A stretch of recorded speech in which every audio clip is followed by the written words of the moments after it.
Hey guys, what's up? It's Steven here, and I'm a self-proclaimed extraction professional. And I'm here today to provide, or in this case, record and publish a all-in-one comprehensive guide for Rainbow Six extraction. And for the sake of this video, you can call me Mr. Frog, Mr. Funny Streamer Man, or whatever you want to call me in the comments. So for context, the whole reason why I'm making this entire video guide in the first place is because the current guides on YouTube and on other platforms don't exactly do a very good job at uh, explaining certain pieces of information, as well as not being very convenient in the sense that they're scattered in multiple videos and information isn't very consistent across some of these videos, which I hope this comprehensive guide that I'm making can help address that. So hopefully something you can learn something from this video, regardless of whether you're a new player, you're a struggling or progressing player, or if you're even a veteran diamond like myself. So that's where this video idea came to mind, and I hope that with compiling everything that I'm gonna cover with like timestamps and shit, it's going to help you in one way or another. And if you do like the content that I'm putting out, do drop me a comment on the video and do leave a like. So without further ado, let's get started straight onto the video. So every footage that we're going to be doing is going to be based off of critical difficulty. So you can rest assured that on any difficulty you're going to try out these information or tips, it's most likely going to work unless you have certain circumstances that significantly increases the difficulty of the challenge. So starting from the beginning, let's just go over a few basic maneuverabilities as well as controls and mechanics. Right, so now we're inside the inversion. So starting from the beginning, there's a few basic things everybody should know from beginning players and veteran players as well. You have your standard movement, your aim down sights, your sprinting, your crouching, as well as your prone. So something that isn't really touched or talked upon when it comes to your basic movement is the walk key, which can be found in controls. You do have a walk key, which you can see here. You have a walk key, which I believe varies depending on what your key bindings is. Mine is set to Alt. So you'll notice that on standard walking speed, this is the current speed. But if I were to press Alt and hold, you'll notice that my speed is much slower. And what most guys don't explain about this is that you do move much more quietly when you walk. So if you do want to sneak up on something, let's put something real quick. Let's try this on. If you do want to walk quietly, if you don't want to alert the enemy of your presence, you can choose to either crouch. Yes, you can choose to crouch towards your target, or you can walk towards your target. So you can notice that when I'm sprinting, that previous Tormentor was a bit aware of my location. So it's right there as well. So what can happen is, while we're waiting for that guy to move, what we can do is, as long as we maintain line of sight, he's actually completely fine. What we can do is just, we walk past and not make a lot of sound. You can see that he's not going to notice that we're here, but if we walk normally, he's going to know that we're here. So sound is very important in this game, which is something we will cover later on in the guide. So, but the main thing that I want to stress for most beginners, besides the moving and walking, is that you should always try to prioritize takedowns, like so. If you can do takedowns, try to do so, get really quiet. And another important thing is to remember the range of takedowns is not very big. So you can see based on this video, you can't take down something that far, but if you're a bit closer, let's say around here, it's roughly this far away. It takes some time to get used to, but when you get the hang of taking down enemies, you have a rough idea of the range that you can perform on takedown. One more common thing that you might see as a beginner and you might struggle a lot, even with veteran players, are these blinding spores. So sometimes you might get blinding spores on the map and you are alone and you can't get a teammate to melee them off of you. So what you can do is use stun grenades like LS mines, stun mines, or damaging explosives like C4s. So you just get them off. So in this case, I'll use the C4. So yeah, you can use explosives or stuns, get rid of the blinding spores off of your body. And if you're in a team, you can melee your teammate and get the spores off of them. Or you can shoot them as well if you want to. So another important thing, another basic thing you guys should know is when you're about to get spotted by an enemy, find another subject to demonstrate this. When you're gonna get spotted by an enemy, like so, you can actually interrupt their howling animation by just meleeing them like that. And depending on the enemy, you can just follow up an attack like that. So we got another bunch of spores. I'm gonna demonstrate with the stun instead of the nitro cell this time. You can see that was my completely remove this. So these are the basic things that every single player should know. Removing spores, your movement, using the walk key if you can. Not a lot of players use this because I'm pretty sure they don't realize this exists. And as well as takedowns, the range of takedowns at least. It's a little fucky at first, but you'll get used to it the more you play the game. And just for reference for the rest of this information in this guide, I will be using the term high value target or HVT for short, which depends on the context you want to use them in, but for the sake of this guide, high value target refers to any particular enemy in any scenario that should be the first thing you want to kill. So in this case, our high value targets are the tormentors, which are massive gains in gas, as you can see, which will be going over each individual Archaean as well as how to counter them later on in the video. But yeah, that's basically it for the first part of this video in terms of basic gameplay controls and mechanics.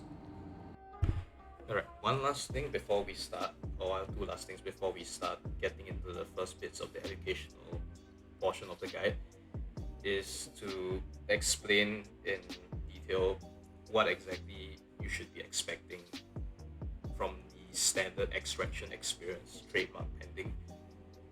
Is that this game is not like your standard shooter when it comes to executing your gameplay to the highest level or as best as you can. 50% of this game relies heavily on your game sense, which requires you to know the ins and outs of the game, the little tips, the little bits of information, which this guide will hopefully help bring you up to speed with. Another 20% is reliant on your individual gunplay. So you still need to be able to shoot your gun straight. I mean, this is a shooter game after all. Another 20% lies within your operator choice as well as your loadout, depending on your objectives, which we will again cover in the rest of this guide.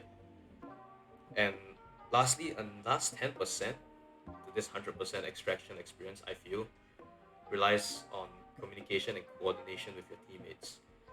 So if you can't really chat or you're not in a voice call with your teammates, you could use the chat wheel in-game or use an in-game mic. I mean, but it's not the greatest, but you have an option too. But you have to always remember quick play randoms are hit or miss, and sometimes they vary in both skills and their hearing capabilities. So ideally it's the best to try and find a stack or a couple of buddies to play along with. And having a designated in-game leader to help coordinate movement strategies can help keep the tide towards your battle a little bit. But that still requires your in-game leader to know what he's doing. So if he's as lost as you, it's probably not going to be a good thing. So one last thing, and the next thing we need to cover on the topic of in-game leaders is understanding the type of gameplay you want to bring into, well, starting off your incursion. There are two general schools of thought when it comes to starting or clearing a full incursion, regardless of what incursion it is. The first one being a full stealth mindset, where the team wants to try and make as little noise as possible. So they're going to try and focus on suppressed kills, they're going to try and focus on takedowns, they're going to try to not get spotted or let any house let loose. So you're probably going to see the likes of Vigil, maybe recon operators like Lion or IQ on the team, maybe Pulse even to find the nests to ensure as little of disaster can happen if shit does hit the fan. So they usually like to play it nice and slow, tactical, cautious, and methodical.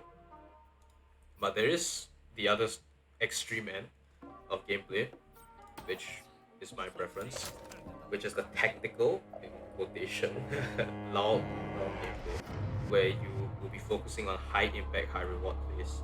You would be taking aggressive pushes, aggressive swings to clear rooms. You can still run suppressors to try and keep the stealth as long as you can, but you will be moving at a much faster pace, if that makes sense, while still retaining a semblance of caution, because you don't want to blindly run into battles like this without at least knowing what you're gonna bring. So if you do want to run tactical, sometimes it's best to bring a recon operator as well. So something like this is still considered a loud and proud or more of a rushing strategy. So you can see I am moving pretty quick. At the same time, I'm trying my best not to release any house at all. So this is an extreme example of rushing with tactics or with caution. So you can clear things pretty fast using your rushing strat, but you still have to exercise a semblance of caution when it comes to this.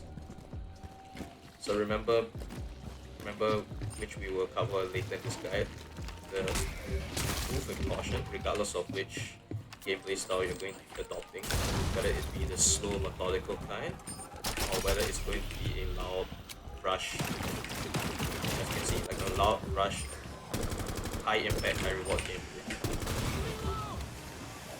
You'll be needing to manage a lot more because the likelihood of alerting nests is much higher with this gameplay style. But again, move with caution. That's the best advice I can give any player, regardless of your gameplay tactic. Alright, now on to another part of the guide, which is the starting loadouts, or just loadouts and operator equipment in general. So the first thing you want to do as a new player, or as a controller player, depending on whichever is more applicable to you, is to immediately take off the suppressor of your primary weapon, if that's possible. There are some scenarios at level 1, let's say Sledge. Like Sledge at level 1 does not have any other weapon, so his first default weapon would be the shotgun and his secondary pistol. So in scenarios like this, it's fine to have the pistol suppressed, but if you want it unsuppressed, that's fine as well. So the whole concept of having one suppressed and suppressed secondary and an unsuppressed primary is so that you have a weapon to stealth through missions with if you have to. And if shit hits the fan or the entire continent gets alerted, you have a pretty decent weapon that can still pack a punch without having a damage reduction with a suppressor. As you can see, with a compensator, this is 23 damage per bullet, and with a suppressor, that's 10 whole damage down. So you could be using an additional like 3 or 4 bullets to kill something with a suppressed Scorpion as compared to an unsuppressed Scorpion. So yeah, take off the suppressors off your weapons immediately, at least on your primary, because it helps a lot. So onto equipment. When you're starting out, you don't exactly have a very large variety of equipment at tier 0. Let's just call this tier 0. Tier 0, I believe it's called tier 0 anyways, right? Yeah, I believe it's just tier 0. Yeah, it's tier 1. So you don't have a lot of equipment at tier 1. You have smokes, impacts, and scan mines. So early on, until you get access to stun grenades or blue grenades, impact grenades are probably the best explosive you can carry. Smoke grenades are good in certain scenarios where you have to cover your allies when you're having to pick them up, or if you need to block line of sight against a horde of tormentors that are trying to shoot down on you. But the explosive prowess of the impact grenades are probably going to be your best bet early on. You have damage on demand if you need to. You can get rid of spores on yourself, as unlike the smoke grenade. If you time it right, the impact grenade can stagger enemies, allowing you to perform a takedown on them, which is helpful for biopsy missions, since impacts don't outright kill any Archaean. So yeah, impact grenades pretty goated equipment early on. As for your wearable or the replenishable equipment, at tier 1 you probably have some of the best equipment right off the get-go, which are the body armor and the revive kit. I'm personally not a fan of the body armor, but this has its uses. If you don't intend to ever go down at all, body armor does give you a pseudo-permanent damage reduction the whole way, as well as giving you an additional down. So instead of going to down in the KO in the next down, which is the yellow triangle state, you will just lose the body armor instead. So you effectively have a total of 3 downs or 2 downs. Sorry, 2 downs to the body armor. However, this is not as flexible, I'd say, as the self-revive kit, which allows you to go down every single time as long as you do not use the self-revive kit. That being said, if you're in a team, as long as your teammate can revive you or pick you up and you don't use the revive kit, you essentially get to go down every single time, with the bar decreasing much more rapidly each time you go down, obviously.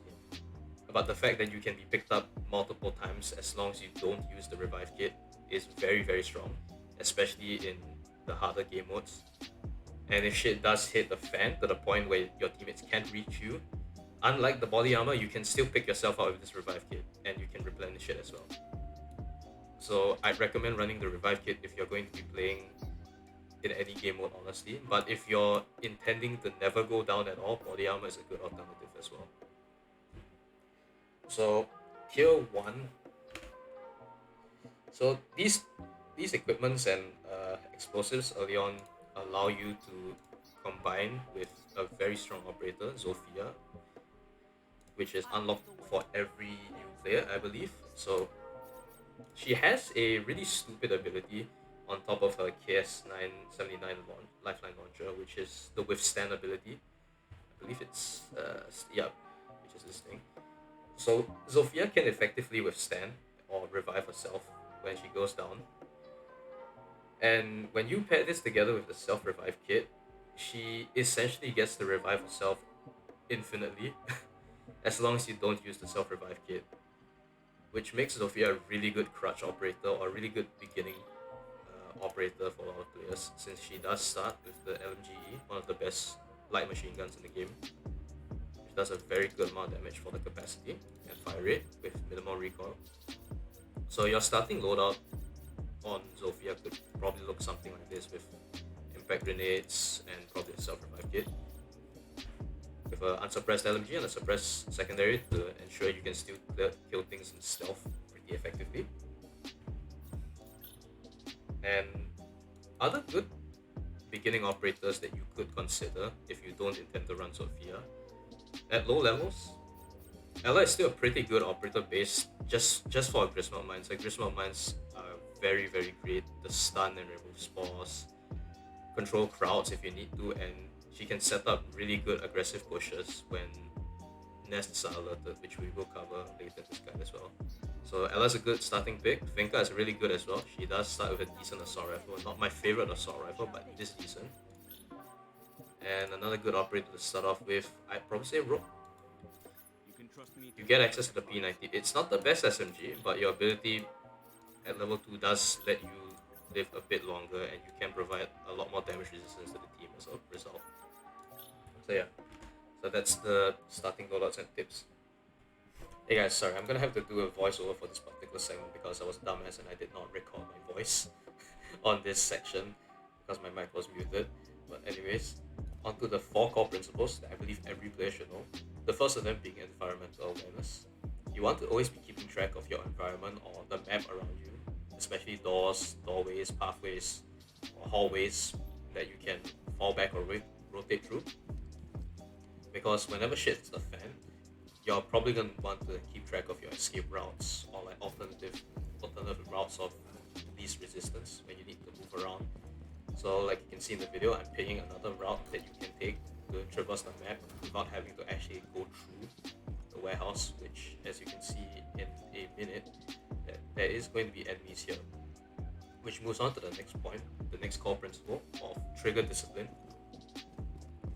where you don't want to exactly uh, fire off your bullets immediately, especially when you just see a single Archaean. Because as you can see in the video, when you look a bit closer, you might just see two grunts, which may lead you to think you can just shoot the first one. But if you shoot the first one, because the second Archaean is really close by, you can actually alert that second Archaean if you pop the first one in the head. So what you could do is use the walk key and try to move very quietly towards the first Archaean. But as you can see, although we're not detected or spotted because we're walking, you can see that there's actually a lot more than just two Archaeans, right? So if you shot the first Archaean, you basically have another tree within close proximity that can see the first one get killed, and those three will now get alerted if you pop the first one and you're within their line of sight, because they're gonna turn around and they're gonna see you. They're gonna get alerted. So another good way to recon out the area, as you can see, even though you have a wall between your player model and the Archaean, if you don't move quietly, they can still get alerted slightly to the sound you're making by just walking normally. So try to keep your walk. So using your React flashlight, you can actually see that there's actually a fifth guy hiding behind the back with the React laser. So you can get a lot of intel with this React laser. So if you see a soft call, try to do your best to flash your little React light over it to see if you can get any extra information.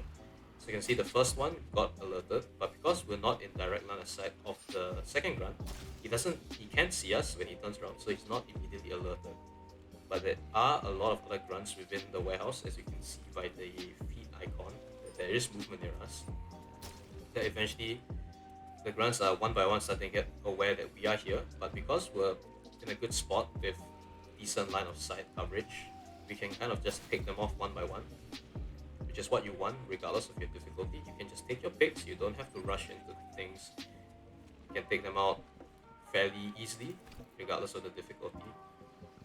You can see another grunt is alerted, so taking this guy out. But the second grunt up there that's pinged and highlighted does not notice a damn thing because he is too far and he's not looking at the direction. So again, just take your shots, trigger discipline. You don't have to go willy-nilly unless you're very confident in your gun skills. You can take your time, take your picks. And in this situation, if with the grunt going out there, you could risk a takedown on the guy on the left. But since we're in a position where it'll be a bit difficult to recover, the best decision there is to just pop both of them. It's just two grunts. I'm pretty sure you can handle two grunts, even if you don't hit the hit. Okay, now for the next part of this segment's voiceover, we'll be covering nest management, nest area control, as well as adaptability and flexibility. So for the purpose of explaining this, we're going to get the smasher to spot us so he alerts the nest, so we can demonstrate how you would in a quick play or matchmaking scenario where your teammate or maybe yourself, your squad, has alerted a shit ton of nests and you need to make a recovery from it. So the first thing you need to do is don't panic, keep your cool. You want to identify high value targets or HVTs or enemies you need to kill immediately, which in this situation was this Apex. And now what you want to do is try and keep the distance between you and the enemy as much as you can. Obviously, if they get too close, you can just melee them back.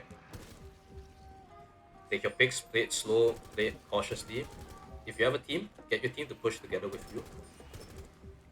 And do your best to try and keep the pressure against the hordes of spawning Archaeans. I pressed my chat key there for a second there. If you have explosives or any other form of crowd control, you can definitely just pop them off. And like you just saw there, the grunt got too close, so I chose to melee it back so I have some breathing room. And what you definitely want to be doing is, even without the decontamination or barren nests, you want to constantly keep up the pressure, get rid of as many nests as you can. And in this scenario, the smasher was about to howl, so we wanted to stun it. So I was playing Sledge, really good operator to stun any Archaean except the Apex. And you can dispatch smashers fairly easily. But yeah, so now that there's only a single decontamination nest, it's not as bad as it was from the start. So we have significantly less enemies to deal with, which allows us to just make a final push and clear the objective fairly easily.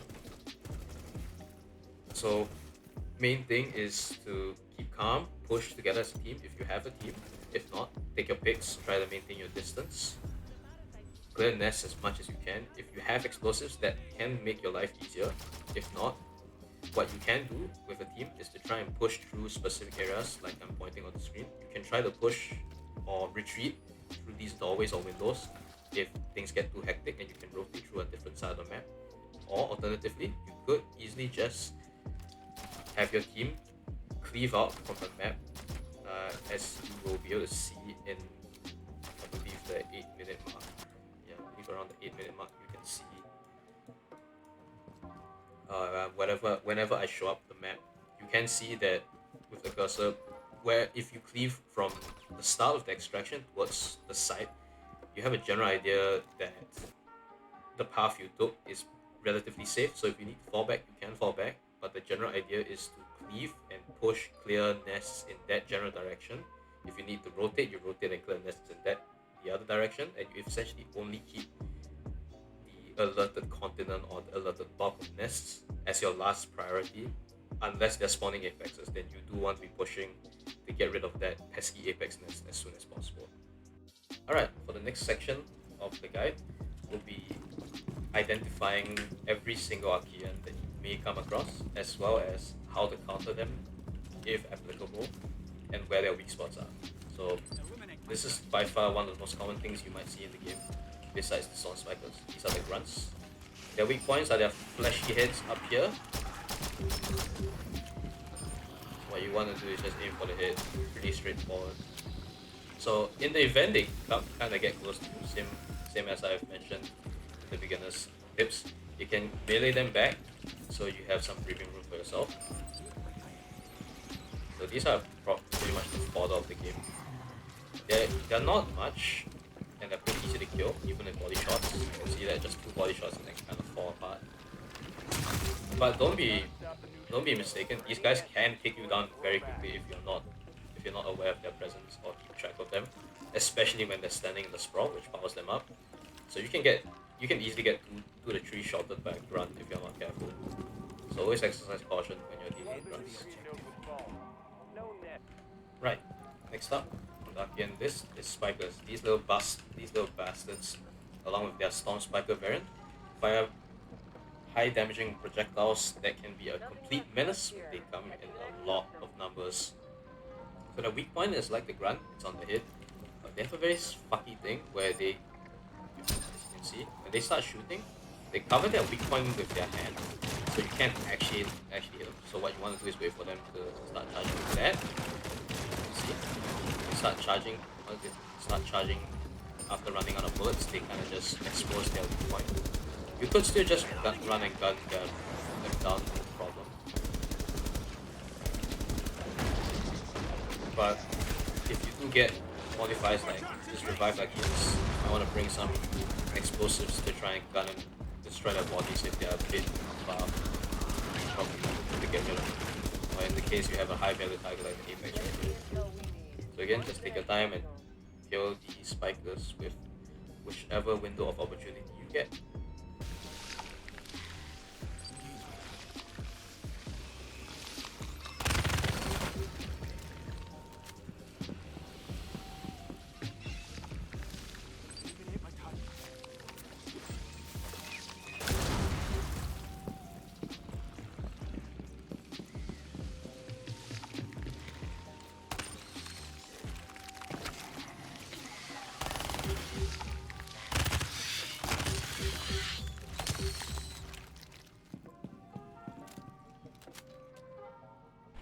Right, next up we're dealing with rooters.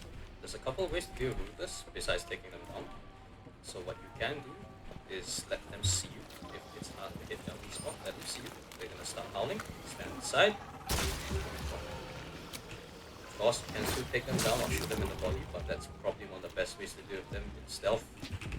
And if they're in a hot incursion or shit hits the fan and they are alerted, you can wait for them to perform their large rooting attack, and they'll be immobile and can be prone to either takedowns or just getting shot at the nape or the back of the neck, like so. Right, next up, we have the Soa, one of the annoying frogmen that you'll see in this game that are fairly tanky. and really difficult to kill once I think they're alerted. So here's a few good ways besides using shotguns, obviously. If you really need to, hold on. If you need to deal with sowers with shotguns or any weapon, and they are a bit difficult to hit head on, what you can do is depend if they jump up like that, quickly aim for their weak spot on their belly and shoot them down. Or alternatively, you can try to go prone as they're like this. You can try to hit them when you're prone like this. You have a better shot of hitting their weak point when you're prone, or when you lower yourself down to their level of presence. Otherwise, you'll most likely be hitting their heavily armored head. As for swords, when they're not alerted, there are a few ways to try and take them down. Either just aim for the weak spot like so and hit it like that, or if you feel it's a little too difficult for you to hit it like that, you can just have him be alerted, he'll sit upright, nice and easy for you to pop his belly. Right, next up, the lurker. These guys can poke their teammates if you're not careful, so what you want to do is ideally take them down in stealth. Their weak point is right in the middle of their head, so you can just pop them up like that.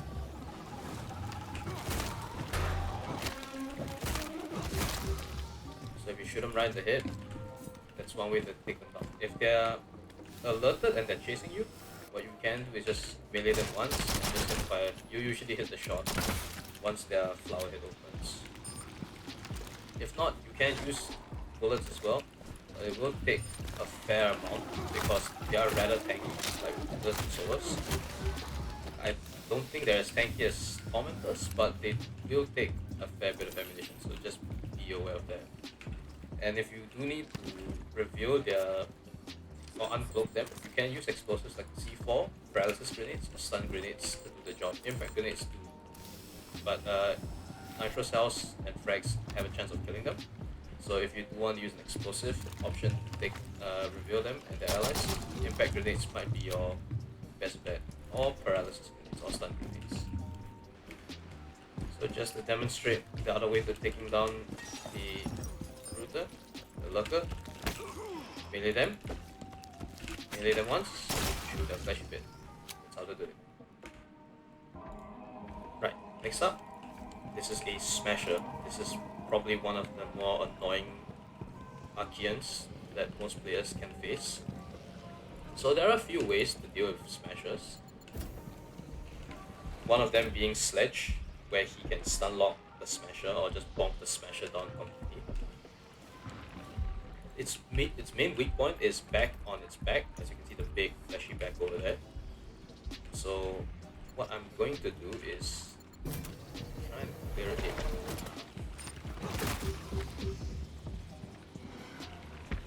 There's another smasher down there. Alright. So smashers can be taken down as well, as long as you're not paying attention. Or you could use explosives on them as well. Either one works. So what you could do is just go after them and just take them down if they're not looking, or you could just stun lock them. You could do is with Sledge's hammer at a high enough level, when you full charge you can smash him and just take him down. But in a scenario where you're fighting a lot of Archaeans, you could just stun him down, and instead of taking him down, spam fire and use your bullets. It's much faster to kill any smasher that way. Same goes to elite smashers as well. Right, so the last way you can kill a smasher is by having it charge at you if you do not have any way to stun it.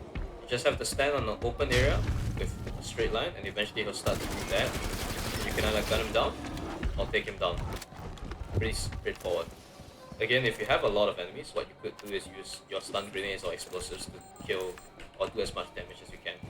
If you need to, you can gun them down from the front through their armor, but it takes a lot of bullets, so I would not recommend doing that. Takedowns, explosives, or stuns are your preferred way to go when it comes to dealing with smashers. Right, next up on our how to deal with Archaeans list are bloaters, breachers, and smokers. Basically the exploding trio. So there are a couple of ways you can deal with them. First of them being the easiest is to use use Sledge. So a fun thing about Sledge is even from level 1, what that is not stated is that his hammer can instantly vaporize any of the exploders, so they can safely get detonated without any repercussion. So that's one way to get rid of them. The other way to get rid of them, if you're not confident in landing...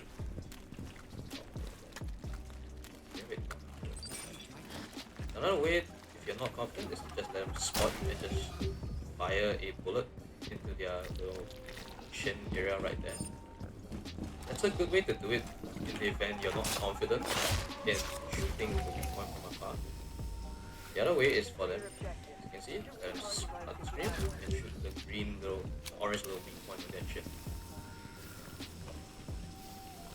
There is another way to take them down, which we will cover in a later part of this guide, but these are the two main ways to deal with the exploders besides just, just shooting them at the dodging, pulsating sack.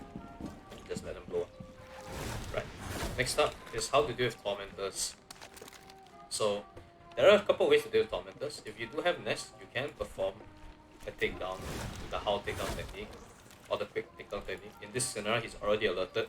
So usually what you can do is just pop up, MC you, and just gun him down with the head. The tiny fleshy bit of his head is the weak point. So there are a few good counters to dealing with them. You either can use a well-placed Nitro. This one-shots them most of the time.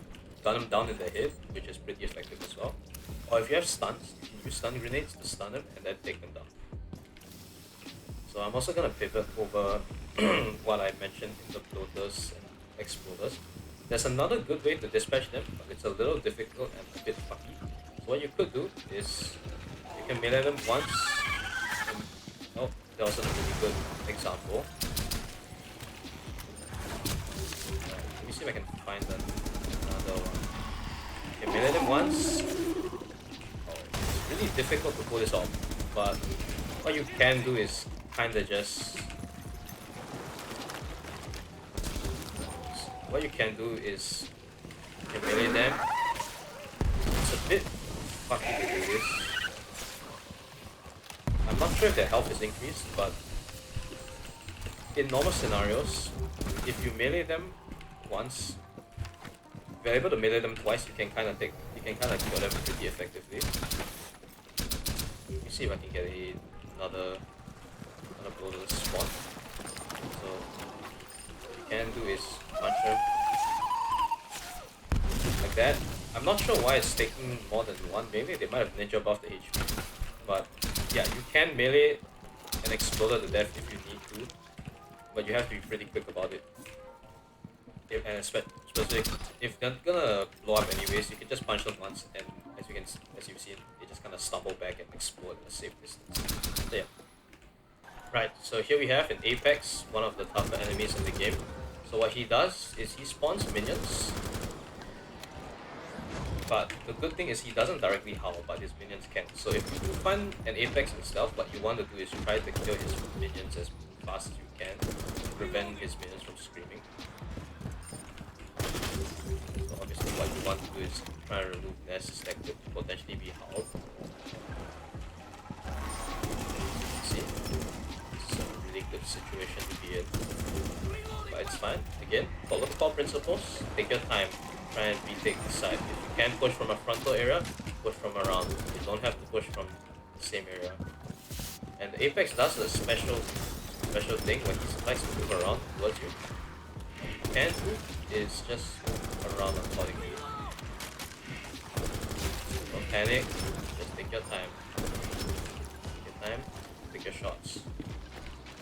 Eventually, come towards you. What you want to do is definitely avoid those bolts. They hit very hard and they blind your vision slightly.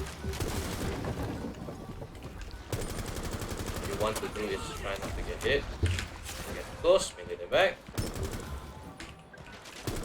Again, take your time. Don't have to rush this. It eventually comes to you. If you have explosives, just use them. If not, you want to try and kill as much damage as you can do before anything. So again, follow the four principles. Get rid of nests as fast as you can. You can just disengage and push from a different angle. You don't have to push from one angle. Always be on the move, that's a good thing. That's another one. Again, these fire grunts have a little bit of spicy range. It's a little dumb how much range they have, but it's fine. Take your time. So another thing is they fire these bolts 3 times, so if you need to keep track, that is the magic number. 3 is the magic number.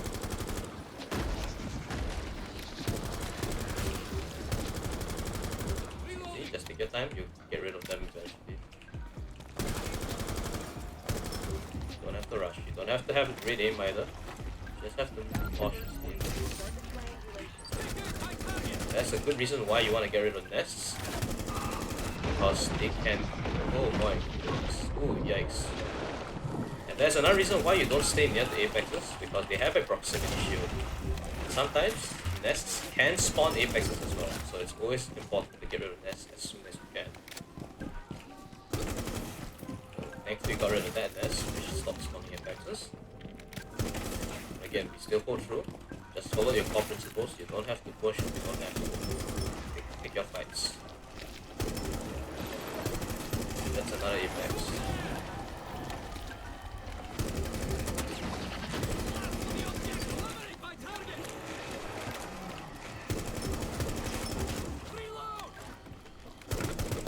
You'll notice that the glue does slow you down. What you want to do is try to shoot it as much as you can.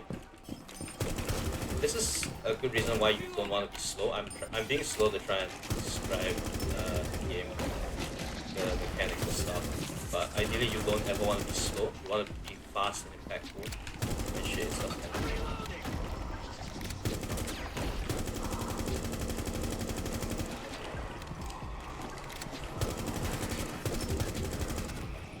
Get rid of them as soon as you can.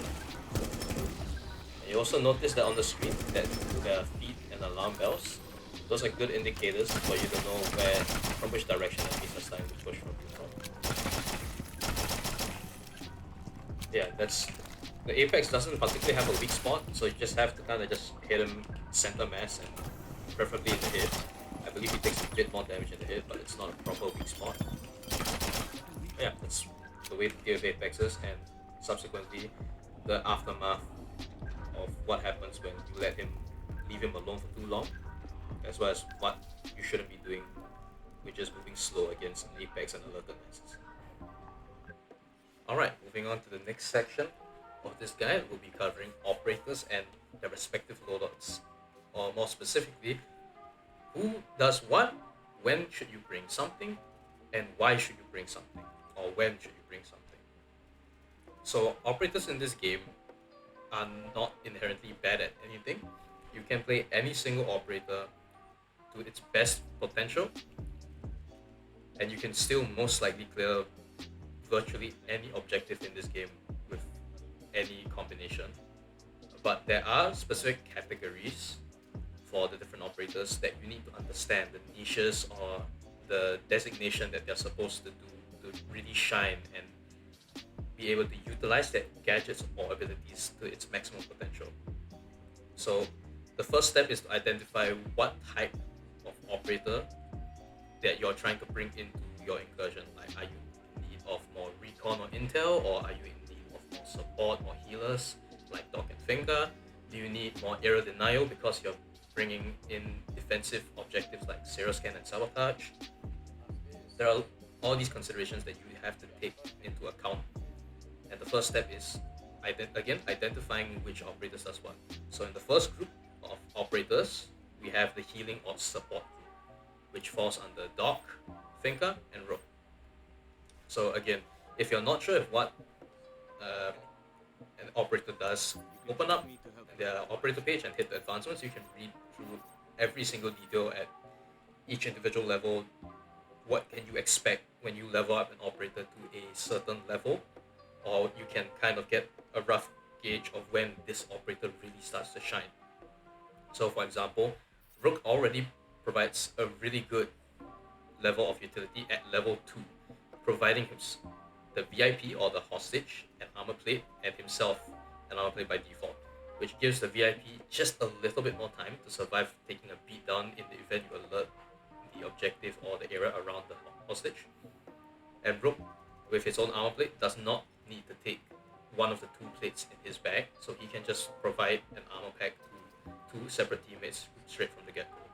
And from level 10 onwards, he gets an armor plate every time he goes down, which basically makes him unkillable. He can be revived by his teammates an indefinite amount of times. But this is just one example, right? So let's just go back to the categories. Rook, Dog, and Finger belong to the support and healing category. So if you feel that your team composition needs something to keep everyone alive, everyone stable, or to just provide a little bit more of an oomph to your gameplay or gunplay inside the incursion, you might want to consider 3 of these operators. The next group of operators are the recon or intel gathering operators. So these operators are specialized in trying to gather any form of intel, whether it be nests, Archaeans, or even hazards or structures in some cases. So under the recon and intel group, we do have House, Lion, Visual, and IQ. So all of these operators do different things and are played in a very, very different playstyle, especially when you take into consideration Visual and Lion, for example.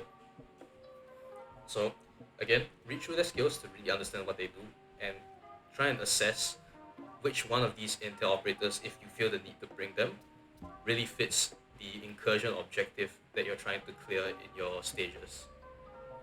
The third group of operators that we're going to be identified are the stunners or crowd control operators. These operators specialize in skills or abilities that either stun enemies for a considerable amount of time, allowing you to make either rotates, flanks, or even in some cases just straight up take them down because of absurd stun times, or simply as a means to control getting overwhelmed in a very short amount of time. So these operators that fall under this category are Ella, Zofia, as well as Alibi. So Alibi is in a bit of a weird spot as a special mention, because her gadget doesn't always, at least from my experience, her clones do not always distract all of the Archaeans. Sometimes they do, sometimes they don't. So try to be careful when you use these clones, but she does provide a level of crowd control no other operator can bring onto the table, because of decoys just luring a lot of enemies and releasing a lot of pressure on your team if shit does go south. So fourth group of operators that you want to consider might want to bring some of these heavier hitting operators, the trappers like Fuse, Smoke, as well as Nomad. So Fuse, Nomad, and Gridlock. So the trappers, in a sense, they can set up defensive or proximity measures to help keep some pressure off of you in defensive objectives, but that's not their main goal. Their main goal is to just set up flank watchers, so they don't actively deny the enemy from pushing through towards you guys, but they do provide a brief respite or like a break in allowing your team to regroup or fall back or relocate depending on your situation. One notable operator from this group, Nomad, air jabs at a high enough level can basically delete a lot of lower tier Archaeans and some of the mid tier Archaeans, which can help provide a "oh shit, I fucked up and I need this thing gone immediately" card. If you're not sure on what to bring, this is another good operator to slot into your team, regardless of what objective you have. And lastly, area defense or denial, just straight up more defensive operators that help to stop enemies from pushing entirely, either from for a short amount of time or a very long amount of time. So Gridlock technically falls under this as well, but her gadget is more like a trap, so she kind of belongs to both categories. She's one of the best defense operators in the game for Sabotage and Zero Scan, hands down. She's got a good gun, she's got good gadgets, and she has gear. If you need to look at an in-depth explanation of why some of these operators are really, really good, I do have a link to a Google Doc inside my Twitch about me panel, so you can go check on that link and you can read up that document if you're interested. But anyways, so area denial or area control operators, we have Smoke, Tachanka, Capital, Gridlock, and Jaeger. So these operators specialize in just locking down a perimeter, keeping a particular area safe. So your team can fall back and hold out in this proximity, and worst comes to worst, you can still fall back with the utility still providing a layer of extra defense to deter enemies from chasing after you or slow them down significantly enough for you to dispatch them from a safer distance. So now that we've grouped the operators to specific niches or roles, not only do you need to consider what niche or role you need to bring onto your team to clear an incursion, you also need to consider what react tech and equipment will you be bringing into the incursion. And I understand not every there's a lot of guys that praise the paralysis grenade or the grenade, but most of the time you need to understand, if you're not a veteran or an experienced player, most players or new players do not have access to the tier 4 gadgets, which are really far. You get them at like react progression like 18 or something. It's pretty far. Now you can get that fast, but if you're more of a casual player, you won't have access to these really strong gadgets. So for tier 1, or which is the very first tier, if you're not really rushing into the game, you can try and follow these recommended or best in slot in loose quotations, best in slot explosives and equipment for tier 1s to 4, whichever is more applicable to you. So at the very first tier, these are unlocked by default. I really wouldn't recommend running the scan mine. It's virtually useless. It's only seen use one time, which was in Spillover, when there were invisible Archaeans chasing you. But that event is long gone. I don't think it's ever coming back, and this scan mine does not have a really good range. It's 6 meters, which is ass. The only upside is that it does not expire. So if you are running a sabotage or zero scan and the mutation is cloaked Archaeans, you may want to consider running this, but that is a very specific situation to run the scan mine. And in most other situations, you probably want to have something like the impact grenades or the smoke grenades instead. So personally, I don't like smoke grenades. Sometimes they're inconsistent and they don't always stop the Archaeans that are covered from hitting you. I've seen it happen on streams a few times. So I still prefer running the impact grenades for an on-demand instant damaging or knockback. So you can, if you're fast enough, impact grenade an enemy, and if you're close enough, you can run to the enemy and take him down while he's still staggered from the explosion. So don't sleep on impact grenades. These things are really versatile, and you get 4. You get 4 of these things right from the get-go without like any harness or whatever, which is a lot more than 3 smoke grenades. So you can do a lot of damage with these impact grenades. They don't kill with one hit, but they can do or create a lot of breathing room for you to move around with or work around with. So tier 1 equipment, these are probably the best equipments in the game: body armor and revive kit. So if you don't intend to ever go down, body armor can be a good choice for you to pick. You do get a permanent 20% damage reduction as long as the body armor is on you. And if you go down, you won't go into the next down KO state or the yellow triangle state. So you technically can go down 1, 2, up to 2 times before getting knocked out. But realistically, if that's the main reason why you bring body armors, which is just to have an additional down, you're probably better running the revive kit anyways. So the revive kit is a little fucky or kind of broken in the sense that if as you can see here, when you get knocked down to DVNO or when you get knocked down, you can revive yourself 1 time, but the key point is that you will always fall to the down state as long as the revive kit is equipped and not expended. Which means that as long as you have a teammate or a squad mate to pick you up, you can go down a lot more than 2 times. And in the event that you cannot get picked up by a teammate, you still have the base function or the intended use of this kit where you can revive yourself from the down state if shit does hit the fan. And React cases do resupply this, so this is not a one-time use. You can refill and regain your infinite downs, essentially. Yeah, very, very, very good equipment. I would recommend highly for both new, middle, and even veteran players who are not comfortable with the harness. So, tier 2, when you unlock these are a big, big upgrade, especially when you don't have access to the paralysis grenade. So, glue grenades are kind of like paralysis grenades, they're just a bit more dangerous since they don't straight disable Archaeans, they just slow them down, which can still set you up to take them down from behind, so you have to loop around to flank them to use it properly. Or if you're not comfortable with using the glue grenades, you can run stun grenades. These are very, very effective as well.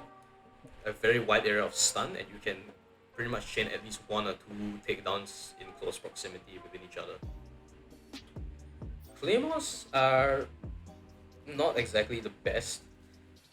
Sure, they can help you in defensive objectives, but in the first place, if you're going to run defensive objectives, you have really, really good choices in like Jaeger from as a default character, or hell, even if you want to, you can just run Alibi to distract enemies from hitting your team straight up, or maybe even Ella to control their movement and stop them from getting too close.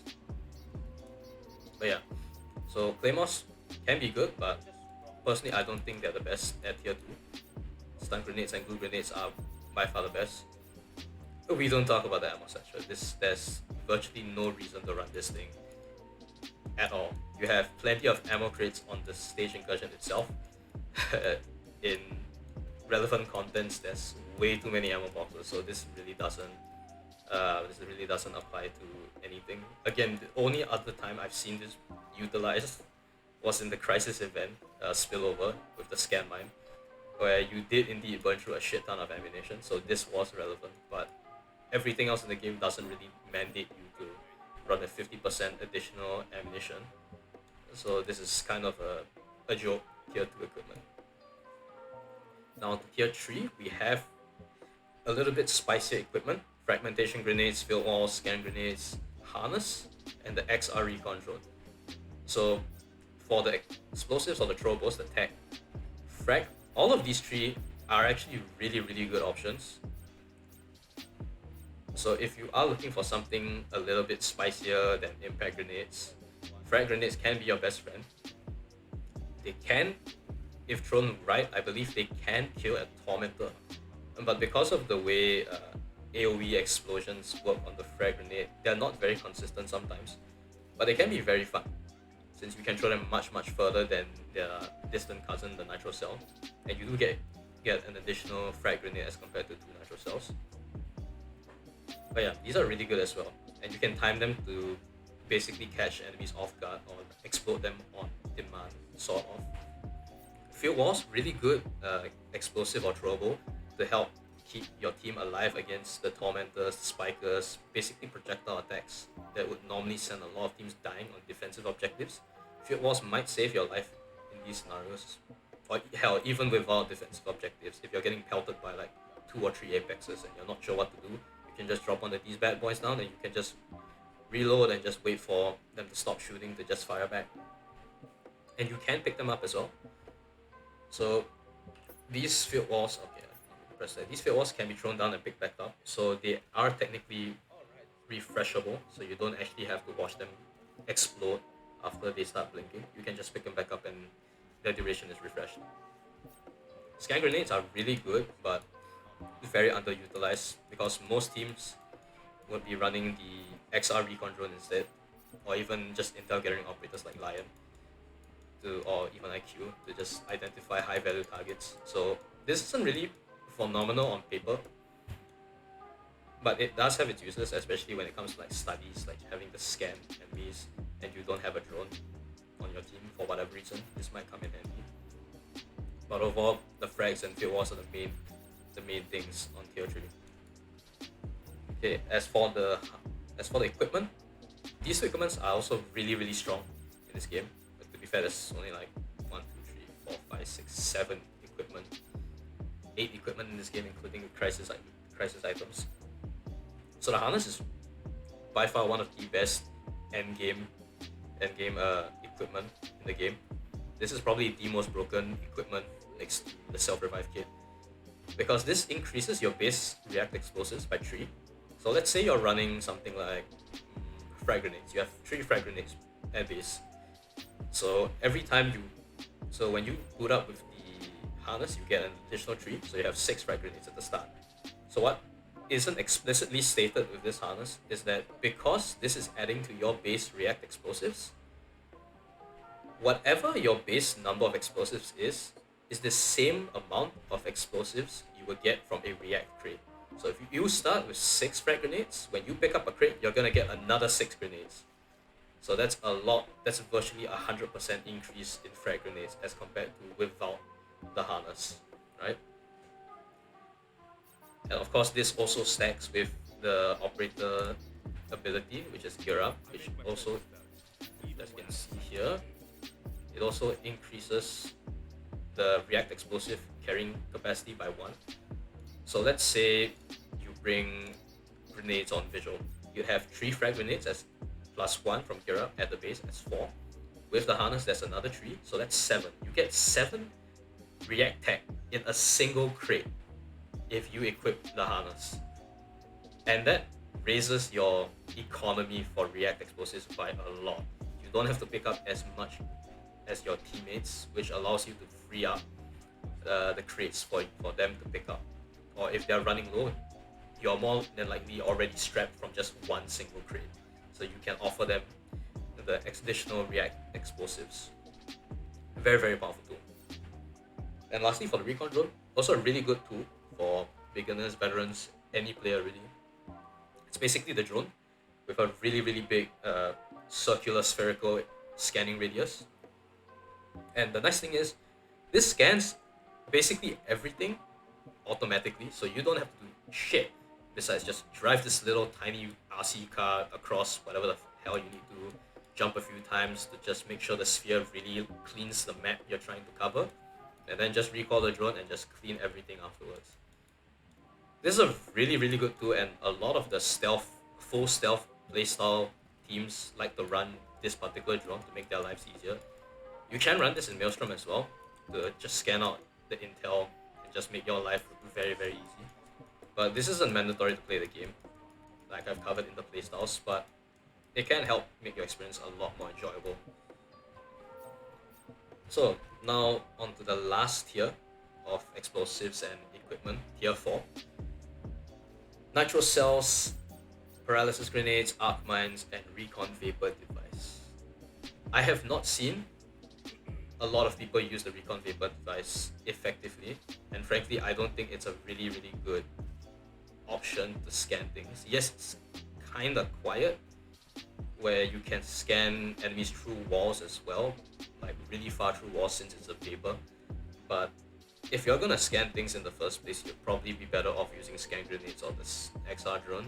So this isn't really the best thing. The nice thing is they can scan cloaked Archaeans regardless of whether, as long as they're within the range, which the scan grenade and XR drones, I believe they cannot do. But that's a really niche usage for equipment, which you can kind of get with, let's say, someone like Lion or hell, even Vigil, as long as it's close enough at a high enough level. So I wouldn't say this is a really good equipment.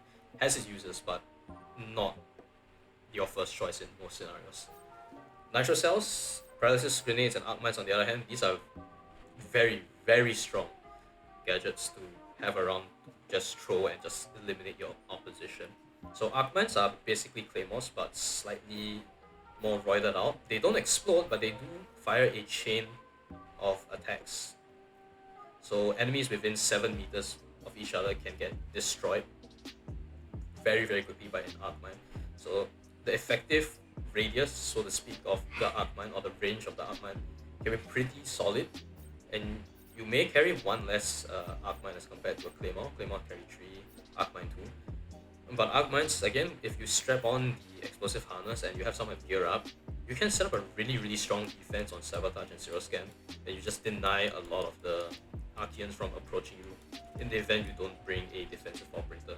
This is a really good substitute if, for whatever reason, your teammates or randoms just refuse to run a defensive operator to help with the objective. Paralysis grenades, these are really, really if you've seen any gun of this game, this thing is basically like your crutch gadget. If you're in a tight situation, just throw it at your feet. Anything near you is just gonna get paralyzed for about 5 seconds, which is insane. You can do a lot of things in 5 seconds. You can do 2 to 3 takedowns in 5 seconds if you're quick. You can shoot, I'd say maybe 2 3 tormentors in 5 seconds if you have the mag capacity to. So this is a very very strong entry and opening explosive, and it also helps that since they're paralyzed completely, you can just completely take down an enemy. So biopsy becomes a breeze. Hunt, if the as long as the hunt boss is not a Protean or an Apex, hunt also becomes pretty much a free kill. And another thing is, because this is a throwable and it works on an impact, it detonates on an impact, you can stop enemies from howling or letting loose a howl from a considerable distance away. So this is a really really good emergency and crutch. But again, this is this isn't exactly one of my favorite gadgets to use ever since I've started switching over to nitro cells, which we will explain later on in the stealth or the advanced, the full depth stealth portion of this guide.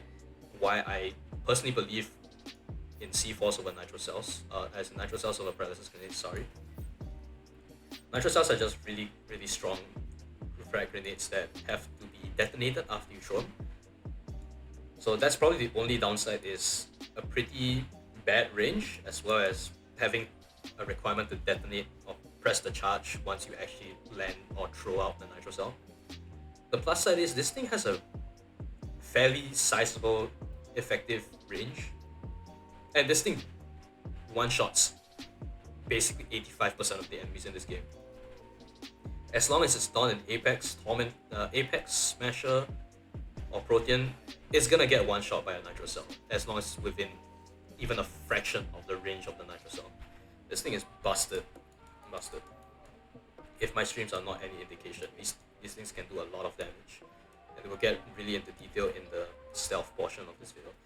Okay, as for the equipment, anabolic accelerant. This equipment has its uses. I will say that first. This equipment does have its uses. If you are constantly below 50 HP, this thing can help recover temporary health back up to 50. So as long as your white HP is below 50, this anabolic accelerant will gradually give you a boost back to 50. So this can be useful in Maelstrom quick play, I guess, if you fully expect to take a lot of damage due to your playstyle, or just in general because your teammates are just bad. I guess this kind of works, but then you'd be considering, would you rather run this over the self-revive, something like the self-revive kit or the explosive hunters, or hell, even the drone?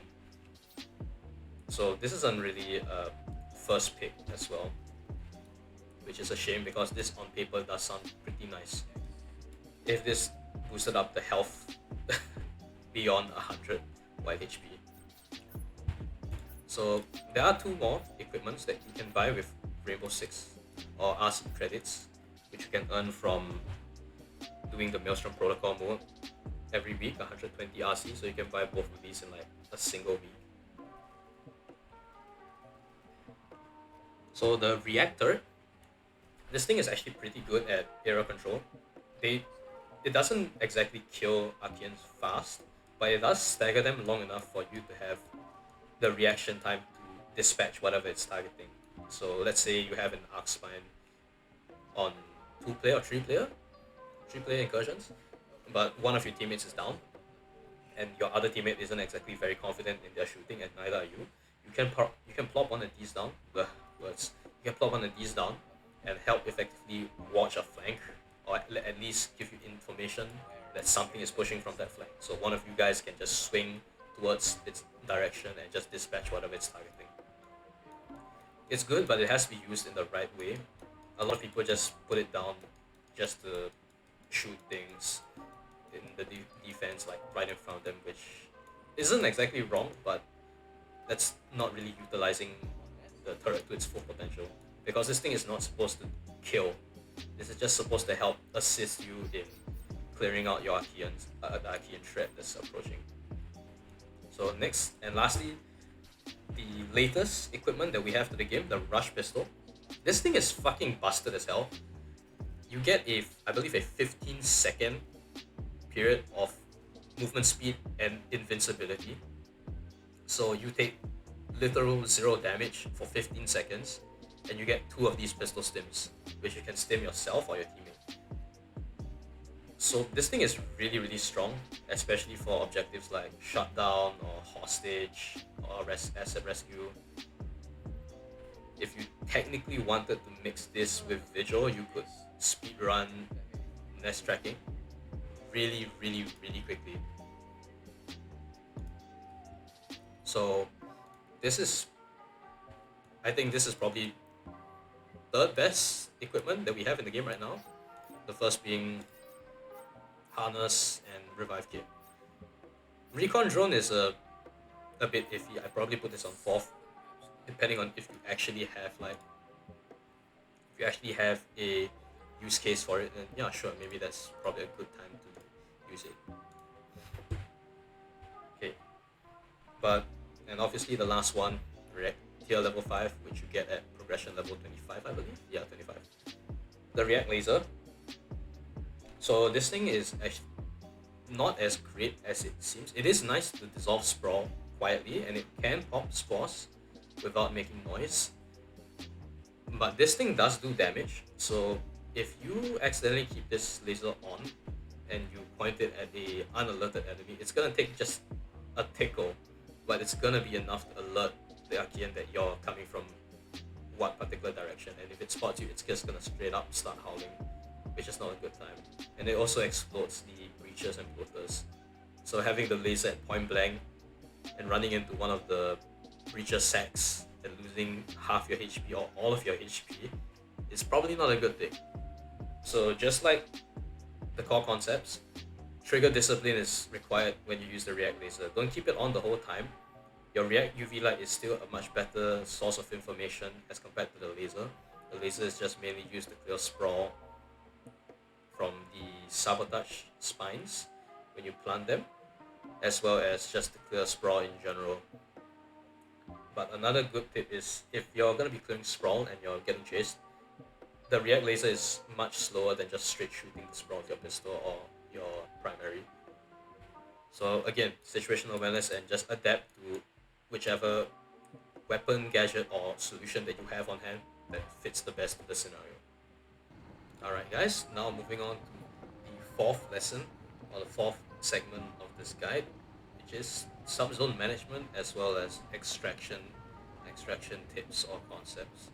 So in this particular part of the guide, we're going to try to talk about the whole map menu, which on PC it's tab. I believe on console or controllers it might be a different button, but whatever the menu is, whichever button it is, if you open up your menu, you have a nice overview of the map or the particular subzone that you're playing on. So for example, we're on Cafe, so the map for Cafe is shown over here on the left. So some of the most important things are the concepts like environmental awareness, trigger discipline, waiting for opportunities and stuff, and adaptability, when to go loud, when to go quiet. You can kind of get a rough idea of which direction you want to execute your plan with just this map alone.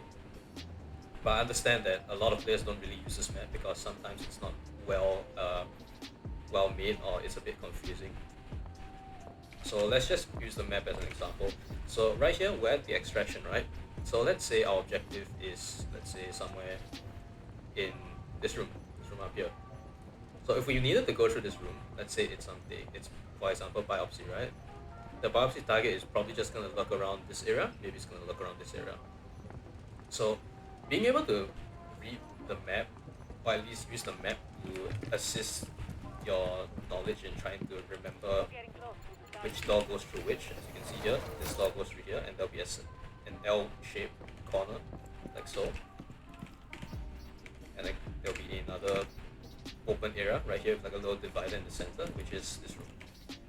So being able to read this map on any particular subzone or region can help in teaching players who are not really familiar with the map, or if you're trying to memorize or take important notes or rotates. Like for example, again, let's say the objective is up here. If you don't want to push through this door, right? Because this door right here, this one that I'm highlighting here, be this door. And there's a window over there, which is signified by the yellow icons as well. So if you don't exactly want to push through this door, there are alternatives, which is to either go through the bathroom here and then go through the back, which I'll demonstrate in a bit. So let's say you don't want to go through that door, you can go through the bathroom again, go through the bathroom, which is right here, and then rotate through to either this door, which is this one right here, or you can go outside, there's that guy, then go through this door, which is right here. So reading the map layout can give you a lot of information, especially when you have a lot of enemies on the map and you're not quite sure which path you should be taking to either reach the extraction point, the airlock, or any particular objective you have, right? And on top of that, this menu also lets you keep track of a few important information, first of them being the remaining supply cases at the bottom left hand corner right here. So if you're ever wondering, are there medkits on the map? Are there any more react tag? Are there any more ammunition boxes? Is there ability crates? You can get a rough idea of how many there are left. They won't show the location unless you're playing someone like IQ or you've already pinged the supply boxes in advance. But you can get the exact amount of boxes that are remaining on the map and in the next airlock. So you might see just one medkit here, but there could be so that's most likely another medkit in the next airlock, as well as one elsewhere on the map.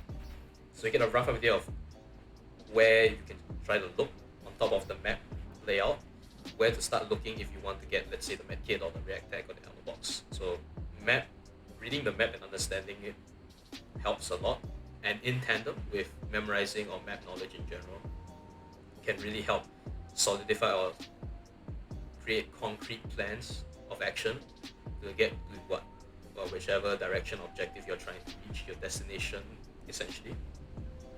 And this menu also lets you have access to two more very important tips. In the event you forget what your operator does, there is a operator tab here to remind you of what your operator can do at your current level. So let's say at level 10, IQ can scan entities within a 45-meter range, and everything that she scans will be visible to the entire team, which includes supply cases, seismic stations, yada yada yada.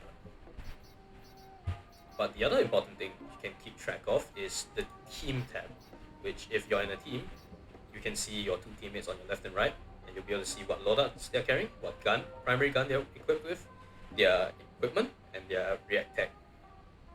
And most importantly, their HP.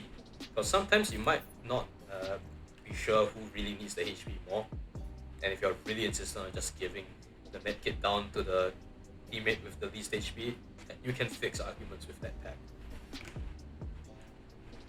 So the last thing for this particular segment is extracting, or at least knowing when to extract. Sometimes you might end up at, let's say, 5, 7, maybe 10 HP at the end of the first or second subzone, and your first thought might be to extract, which shouldn't always be the case. Yes, if you're not confident in your individual gun skills or in the team in general, extracting might at that point seem like the best solution. But what you could do is open up the menu again and to see what's your next objective. Consider what's the difficulty or the general difficulty of the objective. So the next objective, for example, is nest tracking. Nest tracking isn't inherently a very difficult objective to clear, and depending on your mutation, it might be slightly more challenging, it might be slightly easier, or it might have no change in the general difficulty at all. So what you could do is, if you're already at a really low HP, most likely than not, you've already alerted something on your current subzone, and either you haven't cleared the map, or if you had, you're really injured, and you don't want to risk finding that one last rogue nest if you don't have a pulse. So a better alternative is to head towards the airlock instead.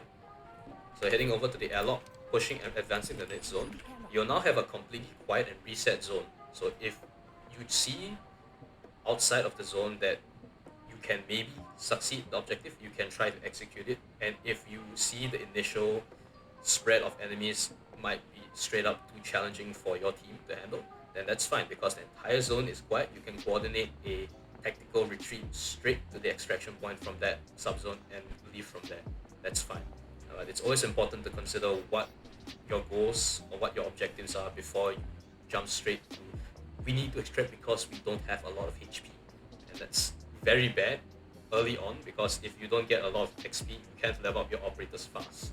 And then you end up having to play really, really long, multiple incursions at like 1000, 2000 EXP gained from like extraction bonus, because you've only completed one or two objectives when you could potentially have cleared the second or third objective depending on when you extracted. So yeah, always keep an eye out for what you can potentially do or what you can potentially gain. And again, this game is all about the risk and reward factor. Do I want to extract first, or do I want to risk it a little bit to get a bit more of a reward? But in this case, it's not really risking it, it's more of taking a calculated decision as to whether it's an actual risk or if it's a freebie. Sometimes there's no enemies by the nest tracking, so you can just walk up and plant them. Sometimes it's a shit ton, and then you go, well, I guess I can't do anything about it. Then you extract. Simple as that. It's a flowchart kind of deal. Does this meet A? Yes, then let's do B. If it doesn't meet A, we do C. That's the kind of mentality you should be thinking when you are trying to tackle objectives, regardless of whether you're a new player or a veteran player. If this can still apply to like the end game content, Maelstrom or Crisis events, you can have thousands of subzones theoretically to do. But if you're both confident in your general skill, then by all means you can take the high risk. And if you're not too confident, just take a look, see if it's worth your current skill level, and then execute. Right, now on to the most important segment of this entire guide.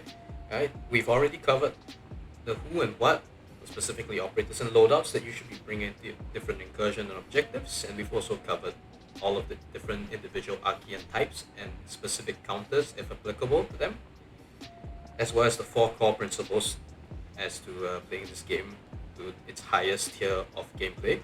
So now we'll move on to probably the most prominent part of Rainbow Six Extraction, which is sound, stealthing, and the howling mechanic. So before we start into going into stealth, the first 2 things we have to cover is sound and line of sight. So Archaeans will start hunting you depending on how much sound that you're making near them. So let's take this grunt for example. Oh, okay, hold on. A big boy here. Okay, so let's take this grunt for example. So you can see this grunt is immediately alerted once something nearby has been killed, and you'll start looking for it. So sound works in a way where since I was running in that little corner, if you're making a loud sound near any Archaean, regardless of the wall space like in between you, if it's not far enough, the Archaeans will start hunting for you, or they'll get into this alerted state. This does not necessarily mean they see you, nor does it mean that the nests around are alerted, because as you can see, this nest here is not alerted. But that grunt over there is very much on the prowl and trying to find us. As you can see, this grunt is hunting very, very badly.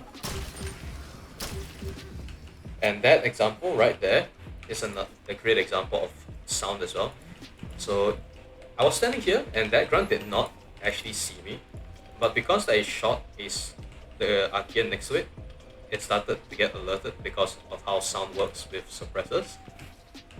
So going back to the core principle of trigger discipline, you don't want to be shooting even suppressed shots as much as you can. Yes, sometimes if you have the mechanical prowess, you can just safely dispatch multiple enemies at once with no repercussions whatsoever. But if you were to take out one Archaean and you don't follow up with the subsequent Archaeans nearby, even a suppressed pistol can cause a group of Archaeans to be alerted and start hunting for you, which means the moment they get line of sight on you, they're gonna howl. And you can kind of play around line of sight like this as well. So line of sight, obviously they can't see me through this, but if I were to, let's say for example, make a tiny hole, like say around here, this tiny ass hole, you can see me through this hole. You can see because of that, he's going to howl. So there's a few ways to stop them from howling. The first one being to run up and melee them, or just to kill them straight up. So one of the tough things you want to do, well, the immediate things you want to do when they howl, is to, going back to nest management, is to immediately clear the nests around, right? But that's the basics. There's other reasons as to why line of sight is really important, and why you should try to minimize your exposure to angles like these. So tormentors specifically, and I'm pretty sure most Archaeans would trigger this response. When an Archaean is alerted and they come across a tormentor or another group of Archaeans, it's very consistent with tormentors. When they come across another group of Archaeans that aren't alerted, some of them may or may not become aggressive and start hunting as well. So you have to be very careful and really quick in dispatching Archaeans that are already aware of your presence whenever possible. If you can't, that's fine. But there's another neat thing that lets you see whether, or lets you know if you're within line of sight. Depending on what weapon you have, for example on Sledge's, on this primary gun, on the L85, you'll see on his wrist there's a little blue react, danger, or threat indicator, right? So if you can't see it, it does provide a audible ping when you enter an Archaean's line of sight. So let's just find Archaean real quick. So you can see it like this. There's an audible ping, but he hasn't spotted me yet. He's just vibing.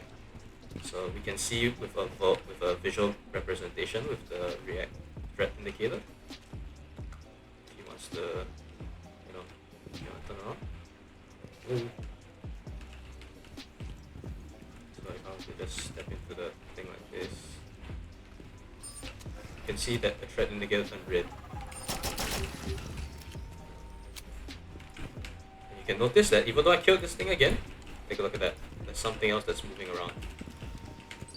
Thing right there. I believe the other grunt has moved. So suppressed shots, if they're not in extreme proximity, even if you fire a few, they're not gonna bother too much. But if you would use a loud weapon, for example, let's say L85, let's just close this door for demonstration purposes. So if you use the loud, produce a loud amount of sound, you'll notice that they'll start to hunt you down, but they might not necessarily know where you are, which isn't always a bad thing. Sometimes you don't need to worry about making a lot of sound, especially when you have large groups of enemies like these. So what you could do is, an example is, let's say someone has nitro cells or frag grenades, right? So you could make a bunch of sound. They're not really breaking down the wall, but you can see over here, I can make a nice little hole. Just toss on the D screw and more or less just create sound, right? But since I'm behind a solid wall and they don't have line of sight on me, it's fine because they're not gonna actually come in. They're still gonna look around, but as long as you don't have a direct line of sight, which is indicated by your threat indicator, you can kind of just sit in the corner just chucking explosives through a tiny ass hole and just eliminating your threat like this. So you can see we've already thinned out the horde by quite a bit, and that's all because we baited the large group of them with sound.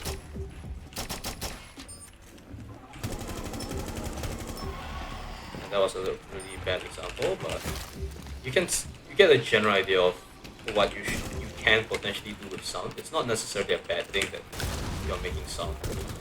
It's not always a bad thing. You just have to play around with what you can do with sound and what you have on hand. So let's say you don't have explosives, right?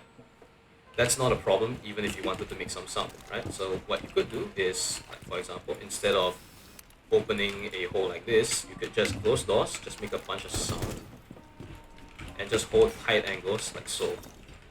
This is a few examples of, again, going back to your 4 core principles. Try to adapt to your situation. If you see opportunities, try to make it. So let's say you don't have explosive to jump through. What you could do is to make a bunch of noise.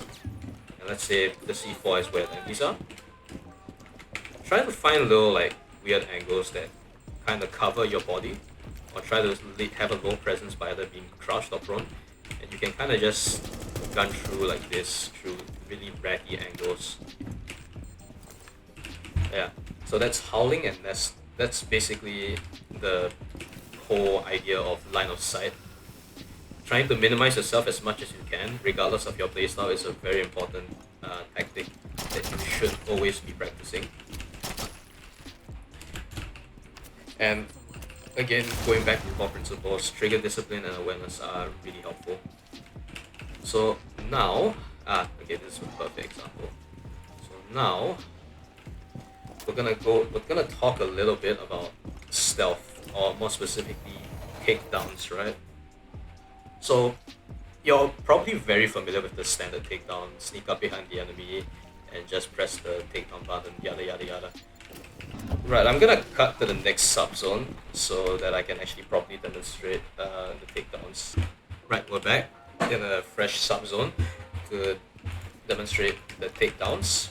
So most people are very familiar with the regular takedown, where you sneak up on your target and you just press your melee key when in range to take them down from the back. But what most people aren't aware of are 2 more different techniques that you can add on to the basic takedown mechanic, which can really improve your level of gameplay. So the first one that I will demonstrate to you on this tormentor is what I call the howl takedown technique, and it requires 2 things. One, obviously an Archaean that is not spotted or alerted, so that your time is not as difficult. And 2, your target has to have an unalerted nest of some sort nearby so that it can howl towards. So just like line of sight, when an Archaean spots you and there is an unalerted nest in its vicinity, it will start to charge up and howl. And in this animation that they do when they howl, your target is really vulnerable to takedowns. So what you could do, as an example, this. Oh, well, it's walking right into the poison. That's not fun. So what you could do, as an example, is right here. Just have him see you.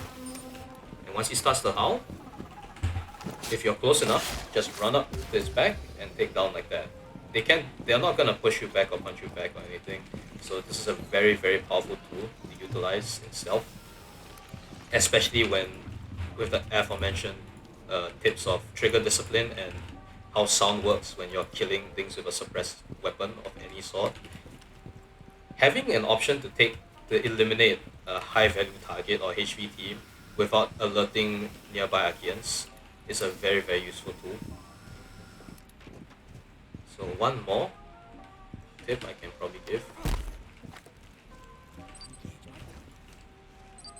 Okay, so Spiker, so they can make a little bit of sound, but they're not going to really care much. And if you kind of stay out of their line of sight, they just don't give a shit. I'm just going to clear the boxes so I can demonstrate the second technique.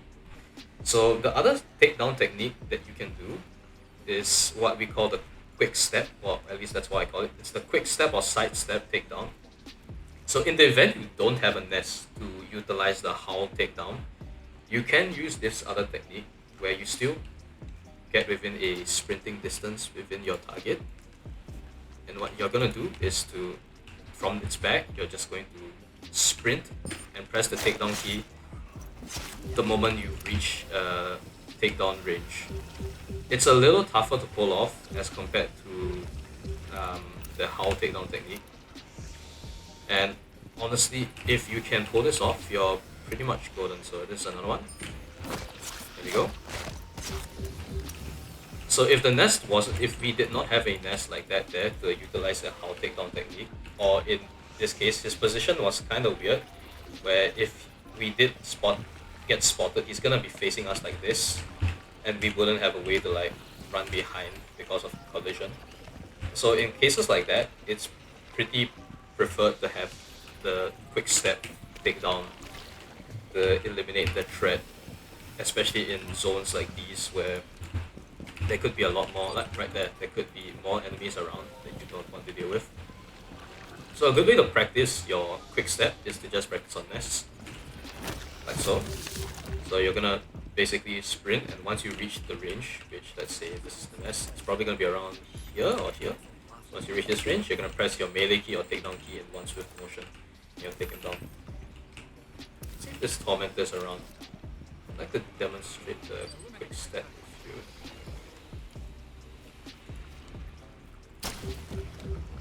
Okay, I don't think the tormentor knows. Okay, so again. So again, line of sight is very important. If you can try and minimize line of sight, that's always a good thing. So in this case, it's facing there. So what you could do is potentially just jump down from here. And again, practice is to sprint and one fluid motion. Take him down. So without the nest, you can still take him down, no problem. And you can see there's a lot of leeway that you can have to just take him down. So if we get, let's try to find another target to practice the side step on. So this is another one. So basically, this, if you're quick enough, you can kind of just do that. Yeah, if you're quick enough, you can basically just sidestep and just run to the side of your target and just kill him.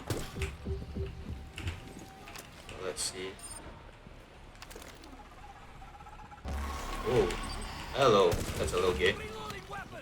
So there we go. That's another good reason why line of sights are very important. You have to be aware of your angles. So I don't really like, that's the good reason why I don't like open maps like this. You can get spotted from really stupid angles and get punished for it, potentially.